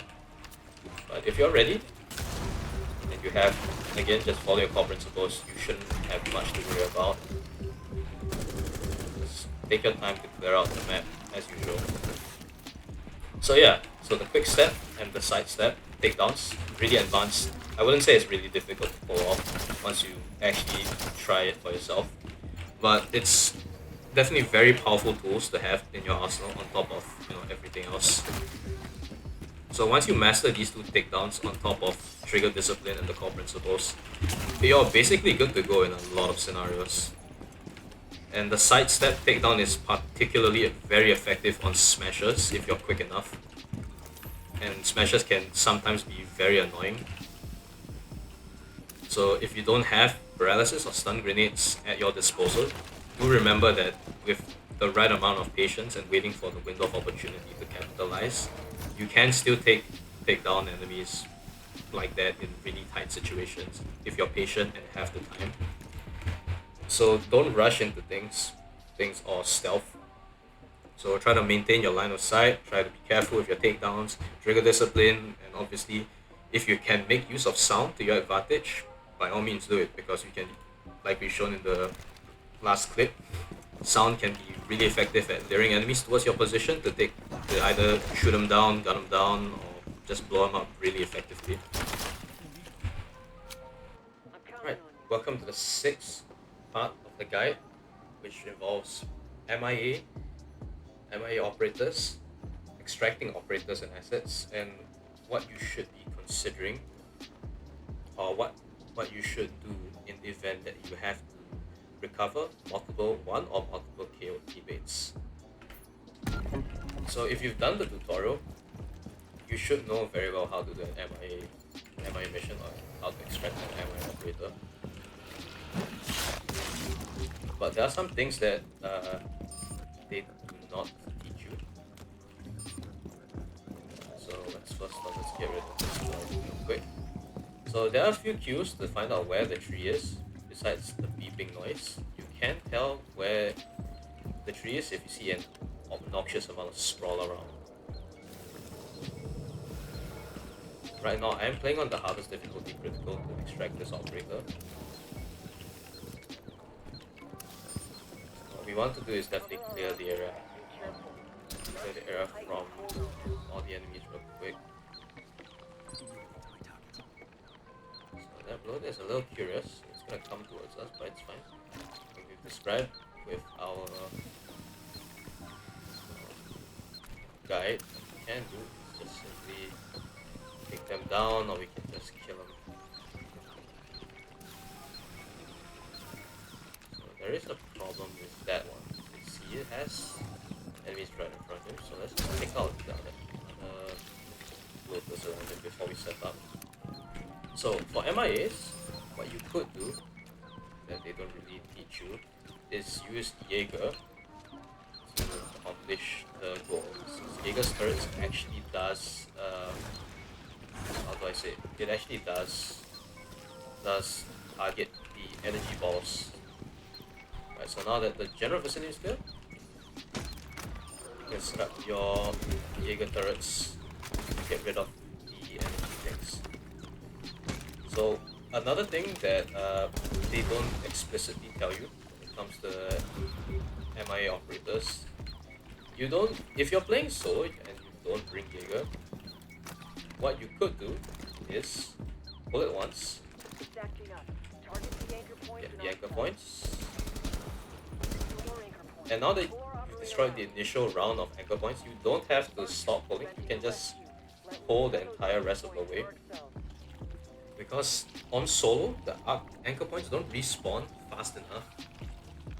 But at least they don't generate the energy fast enough once they respawn, that it hinders your extraction. So you can see there's not a single anchor point.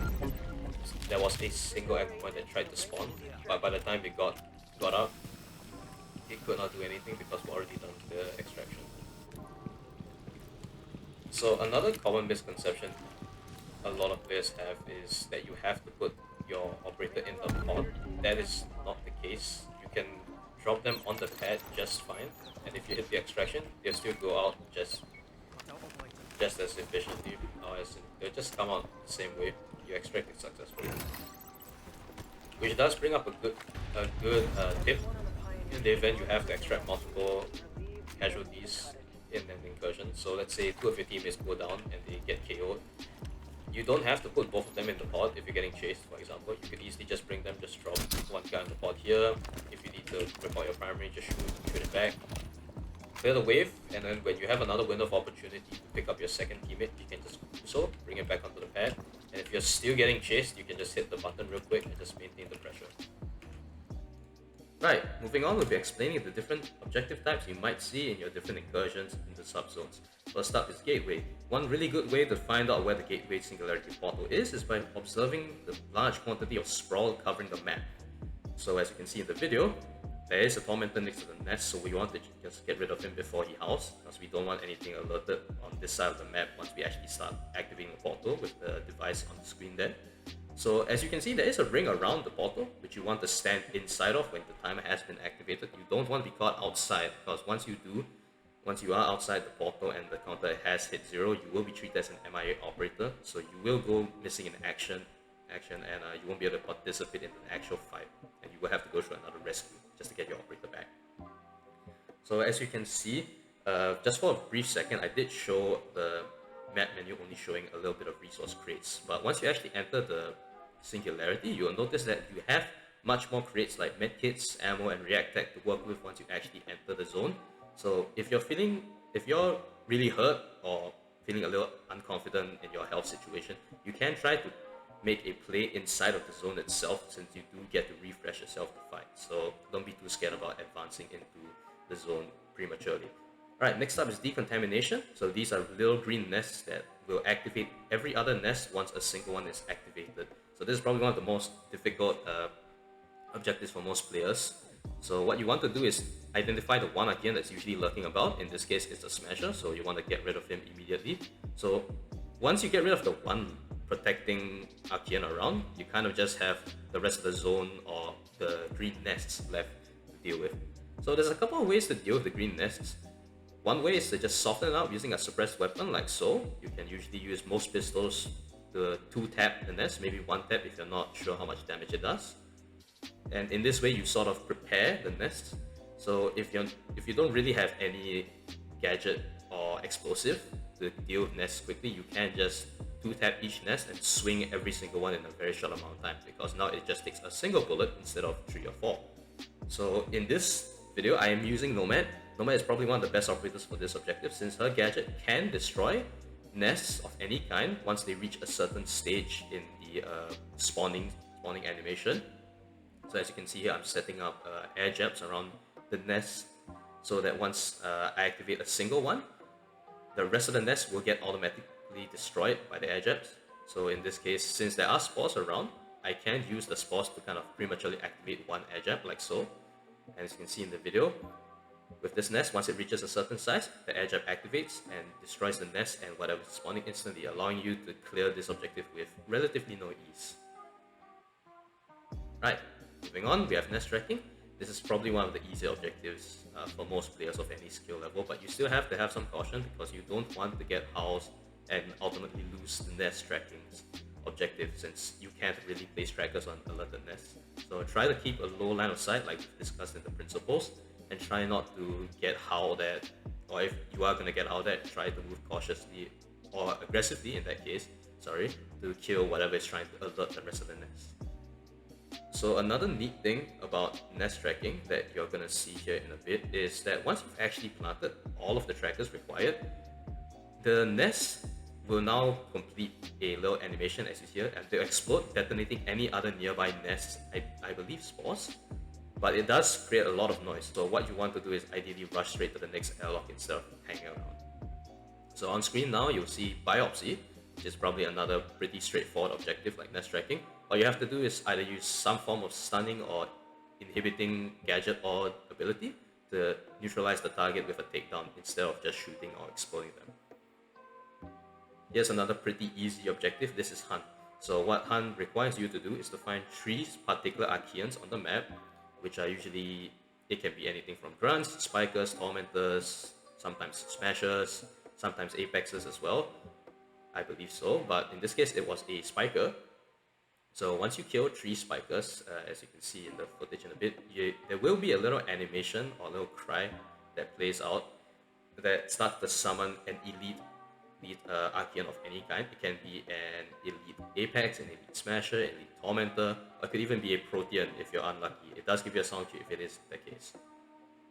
So next we have Rescue. So Rescue is another really easy to do mission, but it's also a really easy objective to fuck up if you're not careful. So one of the good operators to bring onto a rescue mission is Vigil, because Vigil has the capability to cloak himself. But what people don't know is that if you pick up the hostage with Vigil, you actually provide the hostage a cloak as well, and I believe that starts at any level of Vigil's advancement. So, but you have to be careful with this, because as you can see on the screen, there's a lot of movement around Vigil when you're carrying the hostage, regardless if you're crouching or standing, because the Archaeans are detecting the presence of the hostage itself. So you ideally want to rush into the extraction as soon as possible, or the other way is to just clear the map so you have a really clean time. Now onto one of the most, probably one of the most hated objectives in this game, Sabotage, probably right up there with Zero Scan. So this is one of the 2 defensive-based objectives that we have in the game, and you can see here that you'll be having to place spines, charges on the arc spines, and you'll have to sit there for a long period of time until the charge finishes destroying the spine. So a really nice advanced tip you can do, as you can see in the video, is use your react laser to aim at the base of the spine once you place down the charge. By doing this, you effectively get rid of all the sprawl that usually generates when the objective is running. So now instead of having to shoot both the Archaeans and the floor ever so often, now you don't have to worry about the floor for the rest of the duration, and you can just focus on solely just killing the enemies and the threats that are trying to destroy the charge. So next up, Zero Scan. This is also a pretty annoying objective. It's basically King of the Hill, and you have to capture 3 zones with a very limited space and stand in them until the duration is done. And all this time, you are similar to Sabotage, you're getting pelted at by all kinds of Archaeans, tormentors, spikers, smashers, apexes, you name it, they'll probably throw it at you. So you can usually get a rough idea of what they're going to throw at you by the Archaeans that's on the map itself. So if you see smashers and tormentors, you're probably going to see smashers and tormentors during the Sabotage wave. So obviously good operators for this objective are characters like Gridlock, Jaeger, Smoke to some extent, Characters that can deny large areas from the enemy from moving are pretty useful and can really help turn the tide and turn these usually very dull and boring and irritating objectives into a walk in the park, so to speak. So just remember the principles and bring and adapt to what objective that you have in the mission. Now, next up is Specimen. So Specimen is a bit of a mixed bag. Sometimes it's easy, sometimes it's difficult. It depends on what target you have to capture. So this objective revolves around locating an elite target and just dragging or alert or kind of like baiting him back to the extraction pad, where there will be an additional interact button to activate a special trap that captures the Archaean alive, so to speak.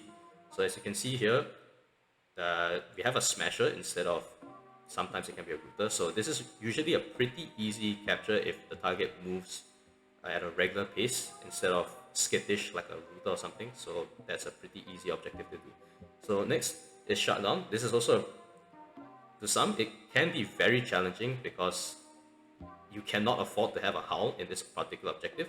So what this objective requires to do is to head to the extraction point and withdraw a foam injector to return back to that spiky nutrient node that you saw earlier in the video.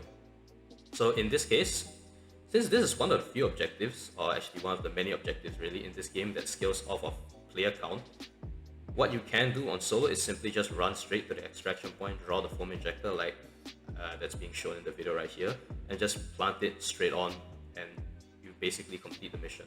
You can do the same strat in multiplayer incursions, but you have to coordinate with your team, because if you don't plant charges together, the nest will respawn, and if there's an Archaean in that house, you kind of get boned. So as you can see here, it destroys all the nests, but it also destroys nearby Archaeans, like tormentors or whatever that are nearby. So keep that in mind when you're playing this objective. Okay, finally, this is probably one of the more fucky objectives. It's easy to do, and it's just like Hostage, it's pretty easy to fuck up as well if you're not careful. But if you have a big open map like Liberty Island, it's not too big a problem. So triangulation revolves around activating seismic stations around the map. It can be located anywhere, but generally it's in a triangle pattern. So you can see here that I've located Station C. So what we want to do is, and Station A in this video as well, which is just up the corner. So now that you've located two stations, you can kind of get a rough idea of where the last station is, because the three stations make a triangle shaped pattern. So what you want to do is, on the screen, as you can see where my gun is pointed, you probably want to search around the general area where the third station might potentially be, or well, really it's where it will be, but it's sort of which part of that area that the station will be. To be or not to be, I guess. So as you can see in the next cut, we have found the next station, which is again in a triangle formation relative to A and C.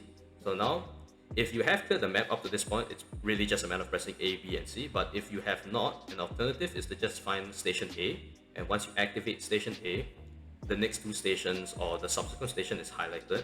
So you can just run from A to B to C on solo, but that's a little bit more difficult to do on multiplayer incursions, because time you get decreases with each station, and it also decreases with the amount of players that you have in the incursion or the party. On to parasite mutations, or otherwise known as stage modifiers. These things are just little changes in the stage that might cause you more grief or mild irritation depending on what you have. So now next up, we are looking at the first mutation, which is Archaean Havoc. So Archaean Havoc basically allows Archaeans to just bust through soft walls and reactors instantaneously instead of having to bash it down, as you can see in the video there. So just reinforce, that's the main way to counter them. Next up is Caustic Sprawl, which is basically just the floor is green lava. So once you stand in the sprawl long enough, as you can see in the video, you start to take a single tick of health damage, and it starts to ramp up a little bit, or in this case it's really just a matter of time before it goes down. So one good way to get rid of sprawl is to just simply take down nests to remove the sprawl within its area. Now next up is Chimera Fog. So this is a really annoying mutation, because this limits your visibility on enemies. So as you can see in the video, I have pinged out a router, but once I remove the ping, it's completely invisible or really hard to see.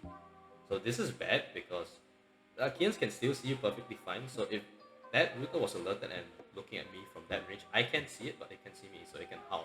Now another irritating stage mutation, and a really difficult one for most players, is the Immortal Smasher, which is basically just a really unkillable smasher. So one way to counter him is either bring a sledge or a lot of paralysis grenades to effectively stun lock him in place for you to complete your objective. So try to move around, don't stay in corners where he can just bash you up. We have a really interesting mutation. This is the Armored Nest mutation, which basically covers nests in bullet resistant carapace. You can shoot the carapace down with enough bullets, but honestly it's a lot easier to just take down like this. Or if you have a sledge, you can use a sledge to bomb them instead. So in the case you don't have a sledge or you can't really take down the nest, you can wait for the spawning animation when they're alerted, as you can see in the video over here, that the nest does briefly show its weak fleshy bits for quite some time when it's actually spawning an Archaean. So you can take that opportunity to shoot it down. Finally, another irritating mutation, I believe this should be the last of them, is the Cloak Archaeans mutation. So this basically gives the Lurker cloak to every single Archaean on the stage, and it becomes a really irritating thing that you have to take down or shoot. Now next up, this is a really recent mutation. This is the Revived Archaean. Revived Archaeans are basically the game's way of saying get good and you have to land weak point kills, because as you can see, if you just land body shot kills, after some time the body comes back and the Archaean can effectively just revive infinitely until it's been shot in the head with either a bullet like this or with any form of damage like the react laser. So that's another good way to counter them if you're in a gunfight and you need to get rid of the bodies really quickly. Either use react laser, your bullet, or some explosives. And obviously the best way in the first place is to just hit your weak point kills. Next up is Spontaneous Mines. So Spontaneous Mines has a exploding and damaging variant, which basically boots you in place and deals a little bit of damage, as well as a blinding variant, which drops Soar Mines. So this mutation, as well as the Spontaneous Sludge mutation, work in the same way that once you kill an enemy without a weak point kill, they leave a bunch of sprawl that can and potentially most of the time will spawn the mutation like the Exploding Mine or Blinding Mine. So you can see the Exploding Mine in the works here. So once you get within its range, it will detonate, begin to charge and detonate, and if you get trapped, you take a lot of damage and you get restricted for a few seconds. So best way, just like Invisible Archaeans or anything really, just use explosives, react tag, explosive react tag or lasers, any form of damage to remove them from the map. So just like we've mentioned, Spontaneous Sludge, again, just like Spontaneous Mines, they will spawn from the sprawl left behind by dead Archaeans. So just simply shoot the sludge off the floor, and if you're in a gunfight, always look out for them. Next up is Spores or Spontaneous blinding Spores. So these little buggers, usually on this blinding spawn mutation, will be on every Archaean, so you have to be careful when they actually attach onto you. We couldn't really get footage for this for whatever reason, so this is just footage of spores and the various ways to remove them, which involves paralysis grenades, stun grenades, explosives, or sometimes with the react laser if you are able to just remove it off of you. So this is a really irritating mutation for characters or playstyles that rely on melee takedowns, since the spores attach to you once you get within melee range of any Archaean. So the best way is to just really use your guns and suppressors for this one. Okay, finally onto one of the last few ones, Sprawl Overflow. Oh, actually, this is the last mutation. Sprawl Overflow is simply a really irritating one, which every Archaean leaves a trail of sprawl, like the Tormentor. So this one's pretty easy, just keep shooting the floor. Alright, so we've come to the end of the really long, scuffed, comprehensive, all-in-one guide for Rainbow Six Extraction. So hopefully, at least I hope this guide has been helpful to you in one way or another. And if this guide has taught you something new, or if it hasn't, you can let me know in the comment. But I do hope that it's helped to at least inform you of something that you might not have known. That's the whole point of me making this video, so that everyone, I believe, that plays this game should be aware of certain pieces of information that isn't shared on existing content, which I'm surprised about because of how powerful some of these techniques are. And if you like the content, I stream over on Twitch, on twitch.tv/StephenLeviathan. I'll paste the link in the video description as well as in the pinned comment. So do drop a follow on that channel if you want to see me live doing Maelstrom Protocol, and I'm always happy to answer any question regarding Rainbow Six Extraction or just in general, even if it's just about life. Just come by, stop by my chat, say hi, and who knows, maybe we'll run a few runs together, and maybe we can do a few challenge runs together as well. Until next time, peace, bye bye.